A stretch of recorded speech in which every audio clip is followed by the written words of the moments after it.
Tā, labdien! Tātad radās jums jautājums par tieši šo uzdevumu. Kā jūs redzat, jums šeit prasa galaktikas jaunavas attālumu līdz viņai. Tātad jums ir dots attālināšanās ātrums, kas ir 1200 km/sekundē. Un tad jums ir, izmantojot grafiku, jānosaka, kur tieši tas atrodas. Tātad kāds ir tas attālums. Kā mēs to darām?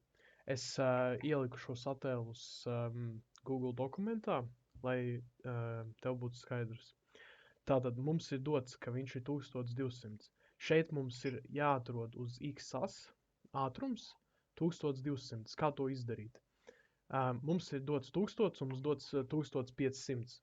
Katra šitā vienība ir 100 kilometru palielinājums. Tātad šeit ir 1100.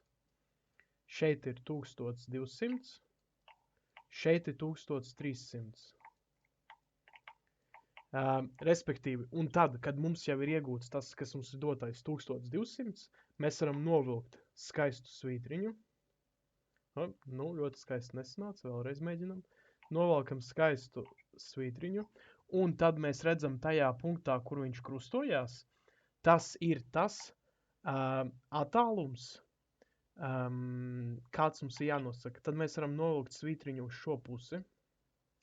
Un šeit atkal starp 15 un 20 pa vidu šeit būs 17,5.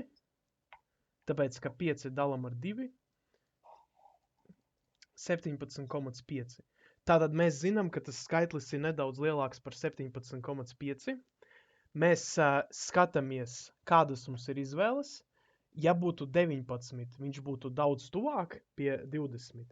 Savukārt šajā gadījumā viņš ir nedaudz virs 17,5. Tad mēs arī varam paņemt 18. Nākamais uzdevums. Šeit atkal ir tas pats grafiks, tikai citi skaitļi. Skatāmies. Tā, atvainojiet, WhatsAppu jums nevajag redzēt.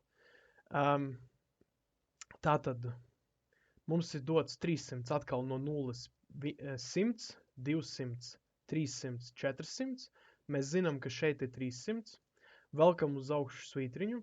Krustojās precīzi ar 5. Velkam bultiņu. Ejam uz šejieni. Atzīmējam 5.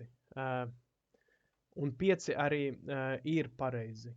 Tātad 5 megaparseki ir tas attālums līdz galaktikai.